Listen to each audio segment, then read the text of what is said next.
విద్యార్థి నిరుద్యోగ యువకులకు నేను ఒక పిలుపిచ్చిన, ఇక మీరు ఉద్యోగాలు అడగకండి, మీ ద్వారా ఉద్యోగాలు సాధించుకొని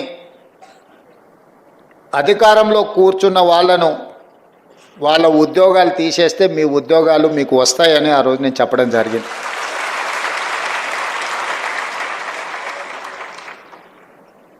మీరు ఆత్మవిశ్వాసంతో గద్దెనెక్కిన వాళ్ళు విర్రవీగుతుంటే మీరందరూ పట్టుదలతోటి తండ్రి కొడుకు బిడ్డ అల్లుడి యొక్క ఉద్యోగాలను మీరు తొలగించడం ద్వారా ఈరోజు మీ ఉద్యోగాలను మీరు శాశ్వతంగా అందిపుచ్చుకున్నారని చెప్పి నేను సందర్భంగా చెప్పదలుచుకున్నా. ఈ ప్రభుత్వ ఏర్పాటులో మీ కృషి ఉన్నది, ఈ ప్రభుత్వ ఏర్పాటులో మీ పట్టుదల ఉన్నది.